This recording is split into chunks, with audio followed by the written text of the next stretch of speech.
So we're beginning the new chapter, 18, Heart and Cardiovascular Function. So the previous chapter we talked about the blood. This one we're talking about the heart. And then the next chapter we'll talk about the blood vessels. So we'll talk about location, shape, the four chambers. We'll talk about the pulmonary and systemic circuits, location and general features of the heart, structures specifically of the walls, like the different muscular layers and the connective tissues as well, the pericardium and functions, the cardiac chambers, the external anatomy, the major vessels that supply the heart and the locations, and you'll be able to trace blood flow through the heart eventually, identifying all the vessels and chambers and heart valves. And that's one reason why I've got that model out on the floor, so you can walk through it and call out the different parts as you go through. We'll talk about the relationship between the AV and the semilunar valves during the heartbeats. And then we'll talk about some disorders like arteriosclerosis and how that would affect you as far as your health. So, when we talk about the cardiovascular system, we're talking about the heart and the blood vessels that transport the blood. The heart is directly behind the sternum, for the most part, right there in the center. I think most people think the heart is over to one side, and I guess it's because when you say the Pledge of Allegiance, you always put your hand over your left side. You say put your hand over your heart, right? Really, you're putting your arm over your heart, because again, most of your heart really is kind of in the middle. It does point the apex to the left. The base is superior. This is where the major vessels are. At the third costal cartilage. The apex is inferior, pointed tip at the fifth intercostal space. Here's your basic external anatomy. Looking at it from the anterior. Remember, left and right based on the patient, based on the anatomical position. Usually, when you're looking at an actual heart, one of the most obvious features is going to be this right atrium, the sheath of material will be one of the more obvious things. Those of you that did have lab yesterday, nothing was obvious about the heart. There really wasn't, other than you might have seen something like this. Unfortunately, seeing the aorta and the vena cava, they were cut off, and you just had to look for the openings for the most part, and that was kind of difficult.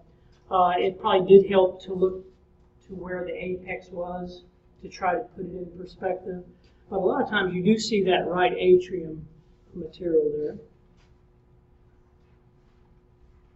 Okay, again, generally you're going to see that aorta coming, or the aortic arch coming right up at the center, then the pulmonary trunk here, and the superior vena cava here. Sometimes you'll see the one coming from the bottom, the inferior vena cava. We'll come back to that though.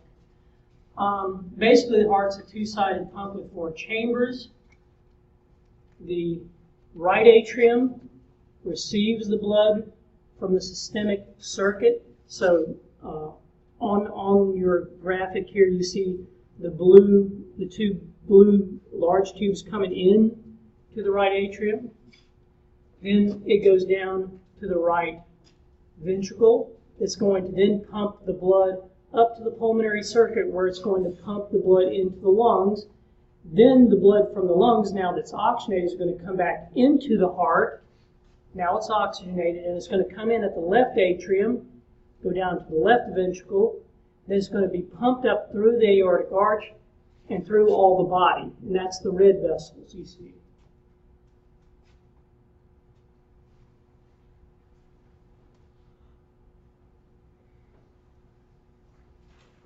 Okay, the mediastinum, this is the space or region in the thorax between the two pleural cavities. You remember this from 168.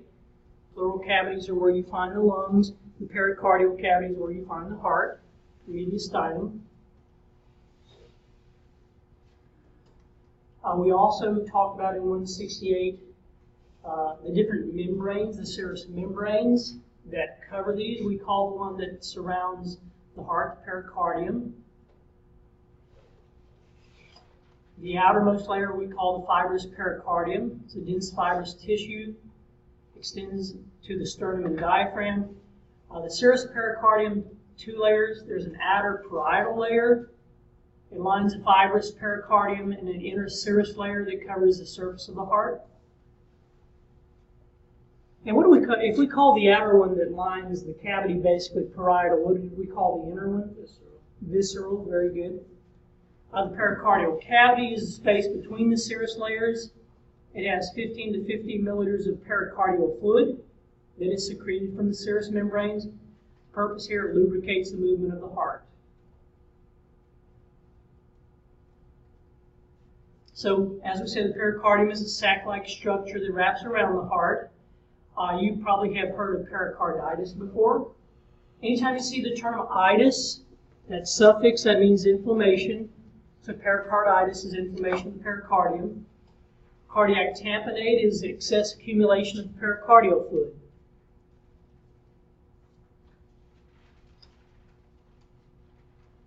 If you were to push your fist into a partly inflated balloon, this would very much mimic the pericardium.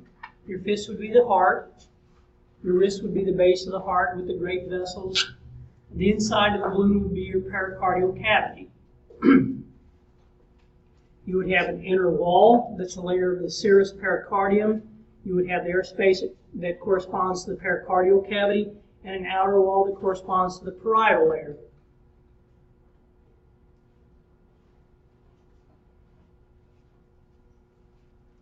If we do a superior view of the thorax, that means we're looking down, like from your head view, but we've cut the person in this type of fashion. It shows the position of the pericardium here, pericardial cavity, the heart, the mediastinum, and three great vessels: aorta, superior vena cava, and the pulmonary trunk.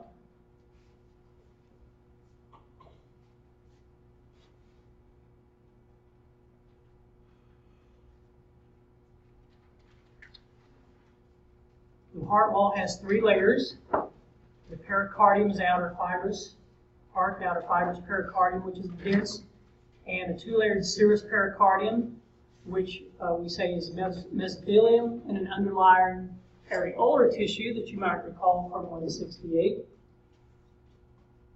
The epicardium is the visceral layer of the serous pericardium.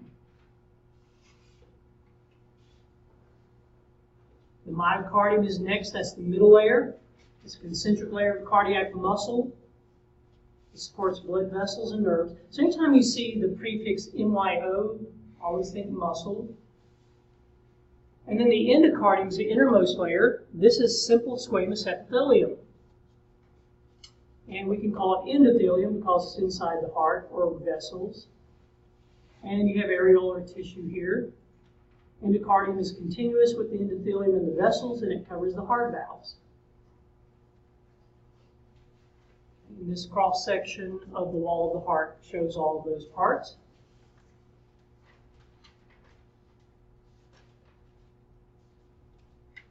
Pericardium, myocardium, endocardium. Now, the myocardium is kind of interesting because of the arrangement of muscles. It's relatively complex. The musculature wraps around the atria in a figure-8 pattern. The ventricular, and that's the atrial musculature. The ventricular musculature, we have a superficial layer that surrounds both the ventricles, and then a deep layer that has a spiral, and it goes between the ventricles. Any idea why you might have that kind of arrangement of muscles in the heart? And from watching that video earlier where he was talking about how the heart pumps and contracts, right? So you've got the ventricle that contracts, and then the atrium, the ventricles, and atrium. So it's very rhythmic, and it's necessary that each part follow a particular rhythm very specifically, so that blood gets pumped the way it's supposed to. It's got to get pumped into the lungs. It's got to get pumped out through the rest of the body. So you have to have this regular rhythm in the pumping. And we'll talk later on about how of the electrical impulses make the heart muscles contract the way they do. Okay, if we compare cardiac muscle to skeletal muscle, and you might remember this from 168, the cardiac muscle has a smaller cell size. They're single, centrally located nuclei. You might remember that skeletal muscle is multinucleated. Also, in between each cell, we have a division called an intercalated discs. You don't see that in skeletal muscle. And you also have specialized intercellular connections.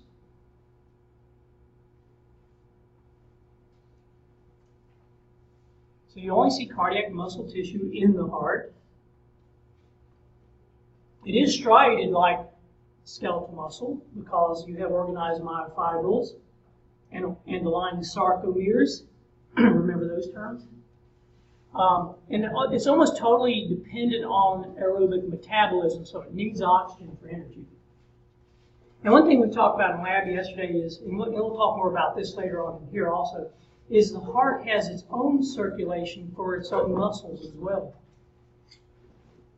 And thank you very much. You're welcome. And again, totally dependent on that aerobic metabolism getting into the heart. You've probably heard of someone having a coronary before. This is when the heart muscle itself is not getting the blood it needs for the muscles. So the heart muscle and walls have a lot of mitochondria and myoglobin, store oxygen for itself. Very extensive capillary network. Okay, the intercalated discs. We have intertwined plasma membranes of adjacent cardiac muscle cells. Again, that's one way you can tell the difference in a cardiac muscle tissue and skeletal. It's attached by desmosomes and gap junctions, and those are shown in this picture here. The gap junctions allow the action potentials to spread cell to cell, and this allows all the interconnected cells to function together as a single unit, or what we call functional syncytium. Like I was saying, that musculature organization is really important for proper contraction of the different parts of the heart. And this functional syncytium is extremely important to get the action potentials where it needs to be at the right time to get this well-organized machine to contract when it's supposed to in the different parts.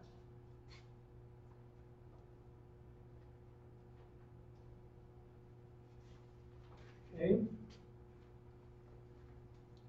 If we look at the anterior surface of the heart, for the most part, you can at least point out the four chambers. Again, it's not clear delineation always, as those of you know that saw the heart yesterday. You have an auricle of each atrium. These are expandable pouches. You have a coronary sulcus. This is a groove that separates the atrium ventricles. You have an anterior interventricular sulcus. This is a groove that marks a boundary between the two ventricles, and we'll show the picture in a minute. And then you have a ligamentum anteriosum, which is a fibrous remnant of the field connection between the aorta and the pulmonary trunk. So this is the anterior surface.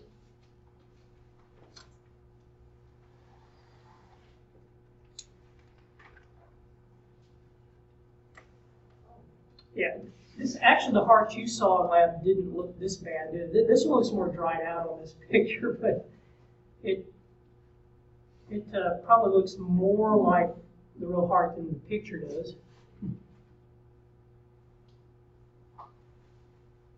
And that's a cadaver. On the posterior surface, again, you can kind of pick out the four chambers. The pulmonary veins would be seen there on the posterior part where you don't see them on the anterior. The superior and inferior vena cava are seen much easier. You see a coronary sinus, and this returns blood from the myocardium to the right atrium. This is one of the vessels that supplies blood to the muscles of the heart. And then you have a posterior interventricular sulcus, which is a groove that marks the boundary between the two ventricles. Okay, so this is the posterior view. And like I said, you can see the major vessel of the heart much easier from that posterior view.